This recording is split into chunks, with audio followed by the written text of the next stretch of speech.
सो पंचा कल्पतरुभ्यश्च कृपा सिंधुभ्यश्च पतितनां पावने वैष्णवेभ्यो नमो नमः। हरे कृष्णा। तो सुबह 7 बजे जो अनाउंसमेंट होती है ना कि उम्मीद है आपका जपा अच्छे से हुआ होगा, तो जनरली लोग कहते हैं कि अभी तो जपा हुआ ही नहीं है, अभी तो बहुत सारे राउंड्स बचे हैं मेरे। तो मतलब हमें जपा करने में बहुत समय लगता है, तो हम लोग सोचते हैं कि how to reduce the time to do the japa. तो देर आर टू एस्पेक्ट्स, एक तो क्वांटिटी भी होती है, क्वालिटी भी होती है। तो बहुत से वक्त हमारे साथ ये भी वो भी होंगे जो 16 माला से कम जप करते हैं। तो कई लोग कहते हैं कि अरे मेरे शेड्यूल के हिसाब से तो मैं 8 ही माला कर पाता हूँ, उसके बाद जैसे जैसे हरी इच्छा होगी तो मैं और अपना जपा बढ़ाऊंगा। तो हम यात्रा में संकल्प लेते हैं अपना जपा बढ़ाने के लिए। तो एक टेक्निक है जिससे हम जपा का टाइम रिड्यूस कर सकते हैं। तो उसमें कहते हैं कि वी हैव टू इनहेल, जितना भी हम हवा अंदर ले सकते हैं ऐसे इनहेल करके फिर हम जपा करते हैं, हरे कृष्ण कृष्ण कृष्ण हरे हरे, हरे राम राम राम हरे हरे। तो इस तरह से हम एक सांस में कितना जपा कर सकते हैं। तो ये एक तरीका है, इससे हम हमारा जपा का मतलब ड्यूरेशन कम हो जाता है। तो this is one way to reduce the time of japa. और उसके साथ ही साथ अगर आप एक टाइम पे एक ही काम करते हैं तो वो काम जल्दी पूरा हो जाता है ना। और वैसे भी कृष्ण भगवान को हमारी अनडिवाइडेड अटेंशन चाहिए, है ना। तो उस टाइम पे आप खाली जपा ही करेंगे ना, तो जपा भी जल्दी हो जाएगा और जपा की क्वालिटी भी अच्छी होगी। तो यहाँ पे मैं भक्ति विनोद ठाकुर को कोट करना चाहूंगा। वो बताते हैं कि अ, अगर हम हृदय से जपा करते हैं तो उसको उत्तम श्लोका कहा जाता है। तो दैट इज द बेस्ट जपा। तो हम जपा में हम लोग कहते हैं ना कि हमें अपने कानों से सुनना है, उसको हम सुनते हैं तो वो जपा जो है हृदय में प्रवेश करता है। और अगर हम हृदय से जपा कर रहे हैं तो वो फिर जो मंत्र है वो हमारी टंग में राधा कृष्ण डांस करते हैं। So that is inside out thing. तो इसके लिए हमें अपना हृदय लगाना है। हृदय कैसे लगाएं उसके लिए भी तरीके हैं, जैसे कि हम लोग भागवतम पढ़ सकते हैं, जिसके लिए नित्यम भागवत सेविया कहा जाता है, या फिर सोने से पहले कृष्ण बुक पढ़ने के लिए बोला जाता है। तो यहाँ पे कई प्रेयर्स हैं, जैसे प्रहलाद महाराज की प्रेयर्स हैं, ब्रह्मा जी की प्रेयर्स हैं, गजेंद्र मोक्ष हैं। ऐसे कई स्तोत्र हैं जिनमें हम कैसे देख सकते हैं कि भक्तों के क्या क्या उद्गार है। तो उसमें भक्तों को भी लगता है कि हम लोगों ने कितना एक्सप्रेस किया भगवान के प्रति अपना प्रेम, और उसको हम पढ़ते हैं तो we can get get the mellow out of it. तो कहते हैं ना जपा में when we bring our heart to it the effect is very deep. तो हमें थोड़ा हृदय लगाने की प्रयत्न करना चाहिए। तो प्रेयर्स ऑफ ग्रेटिट्यूड है, थैंकफुलनेस है, अप्रिसिएशन ऑफ लॉर्ड्स ग्लोरीज है, ये सब है। तो भगवान के प्रति आभार जो व्यक्त करते हैं, है ना, भगवान को कहते हैं कि आपने हमें इतना कुछ दिया है और इतनी फैसिलिटीज हमें मिल रही है भक्ति के लिए। जैसे व्रत के दिन भी अगर हमें कुछ प्रॉब्लम है खाने वाने की, तो हमें गोविंदास से भी हम खा लेते हैं। और भक्तों का हमें संग मिलता है, कोई भी हमें स्पिरिचुअल कंफ्यूजन होता है हमें गाइडेंस मिलती है। और हम क्या कहते हैं सीनियर डिवोटीज का संग कर सकते हैं। तो कहते हैं ना, ददाति प्रतिगृणाति गुह्यम आख्याति पृच्छति भुंक्ते भोज्यते चैव षड् विधि प्रीति लक्षणम। तो इस तरह से हम सीनियर डिवोटीज के साथ कॉन्टैक्ट में रह सकते हैं और उनके साथ एक्सचेंजेस कर सकते हैं, और उसके साथ हमारे भी जो संशय है, संशय छिन्न भिन्न हो जाते हैं। हरे कृष्णा। तो इस तरह से कहते हैं जब हम हृदय लगाते हैं तो उससे इम्पैक्ट ज्यादा होता है। तो जैसे अजामिल का एग्जाम्पल आप सभी जानते हैं। अजामिल ने जब यमदूतों को देखा, जब उसका मृत्यु का समय सामने आया, तो अजामिल ने देखा अरे मैं क्या क्या क्या कर रहा था और रियलिटी क्या है। तो उसको समझ में आया कि जो वो पहले ब्राह्मणिकल लाइफ थी वही अच्छी लाइफ थी। तो अजामिल ने अपना त्याग किया, ग्रह त्याग किया। उसके बाद फिर वो हरिद्वार में गया, और हरिद्वार में जैसे अभी यात्रा भी अनाउंस हुई है, हरिद्वार में अजामिल घाट है, वहां पे उसने साधना करी। और साधना के फलस्वरूप फिर उसको सिद्धि की प्राप्ति हुई बाद में।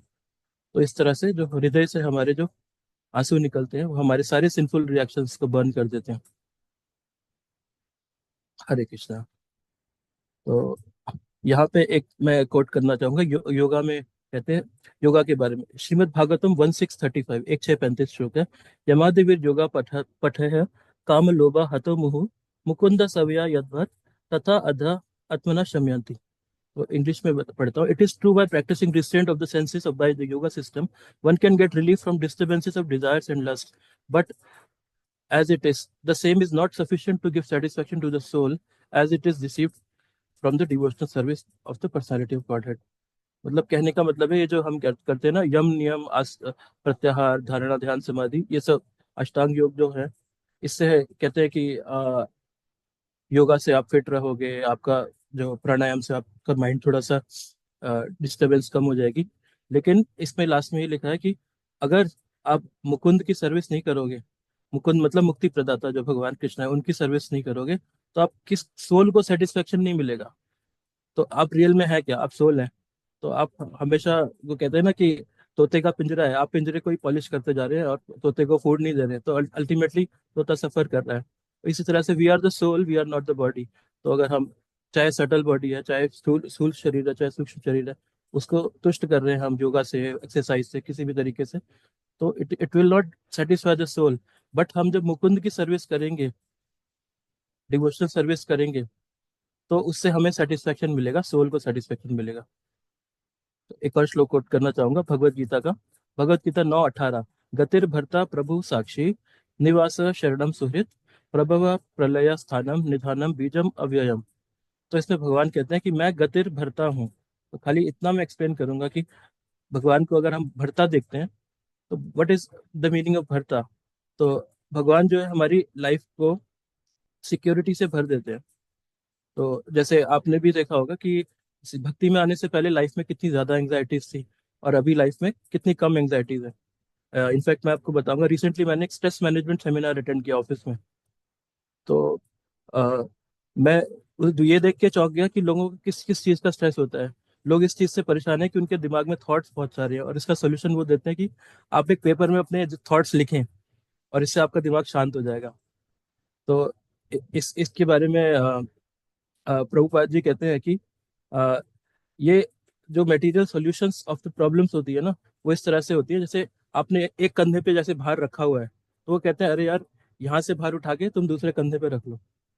तो तुम कहोगे यार मेरे तो इस कंधे को आराम मिल गया, लेकिन इस कंधे को तो फिर से बोझ मिल ही गया ना। तो इस तरह से मटेरियल प्रॉब्लम्स के मटेरियल सॉल्यूशंस करते हैं, तो ऐसे होता है स्टिल।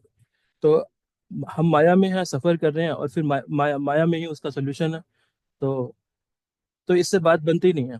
तो that's why we need spiritual solution to material problems. Spiritual solution to material problems क्या है? जैसे श्रीपाद मध्वाचार्य, जैसे आप जानते हैं ना, पवन पुत्र हनुमान है, भीम है, इस तरह से मध्वाचार्य भी हैं। मध्वाचार्य हमारे बहुत बड़े आचार्य हुए। तो उन्होंने बताया कि अगर हम सूरज की तरफ चलते हैं, तो परछाई पीछे की तरफ चलती है, और सूरज के अगेंस्ट, सूरज के अपोजिट चलते हैं, तो परछाई हमारे आगे आती है। तो इसी तरह से हम अगर भगवान से दूर चलते हैं, तो जितनी भी स्ट्रेस है, परेशानियां हमारे आगे ही रहेंगी, तो हम उससे खुश नहीं रह पाएंगे। लेकिन अगर हम भगवान की तरफ रहेंगे, तो हमें हमारा जो स्ट्रेस वगैरह है वो पीछे हो जाएगा। तो इस तरह से एक और एग्जांपल आता है, जैसे आप हवाई जहाज में जाते हैं ना, और नीचे देखते हैं, या किसी ऊंची बिल्डिंग से नीचे देखते हैं, तो आपको चीजें बहुत छोटी छोटी छोटी छोटी नजर आती हैं। तो तो इस तरह से अगर आप स्पिरिचुअल प्लेटफॉर्म पे रहेंगे, तो आपको मटेरियल प्रॉब्लम बहुत छोटी रहेंगी, नजर आएंगी। जैसे कहते हैं ना, स एव गोखरा, जितनी भी मटेरियल प्रॉब्लम्स हैं, वो एक गाय के खुर के का जो गड्ढा होता है, उतनी ही हो जाती है, अगर आप स्पिरिचुअलिटी को फॉलो करते हैं। तो कंक्लूजन क्या है? स्पिरिचुअल एंग्जाइटी से जो होता है आपका मटेरियल डिस्ट्रेस खत्म हो जाता है। तो स्पिरिचुअल एंग्जाइटी क्या है? कोई ना कोई सर्विस लीजिए, कोई ना कोई सर्विस लीजिए, तो आपको ये रहेगा, अरे मुझे मुझे भोगा बनाना है, अरे मुझे मुझे टॉक देना है, अरे मुझे भगवत गीता की क्लास लेनी है ना। तो इस तरह से स्पिरिचुअल एंग्जाइटी अगर आपकी रहेगी ना, तो आप देखेंगे उस एंग्जाइटी से आपकी मटेरियल एंग्जाइटी बिल्कुल खत्म हो जाएगी। तो इस जो स्पिरिचुअल एंग्जाइटी हर लेवल पे रहती है, जैसे आप वृंदावन लीला में भी देखेंगे ना, माता यशोदा को चिंता रहती है कि मेरे मेरे कृष्ण को कोई राक्षस ना उठा के ले जाए, कृष्ण ने खाना खाया कि नहीं, है ना। इस तरह की स्पिरिचुअल एंग्जाइटी हर लेवल पर रहती है। तो इसलिए we should embrace more and more spiritual anxiety, and our material anxiety will become lesser and lesser. Hare Krishna. तो आई थिंक टाइम हो चुका है, so let us conclude here. पंचाकल्पतरुभ्याश्च कृपा सिंधुभ्यश्च पतितानां पावनेभ्यो वैष्णवेभ्यो नमो नमः। श्री प्रभुपाद की जय।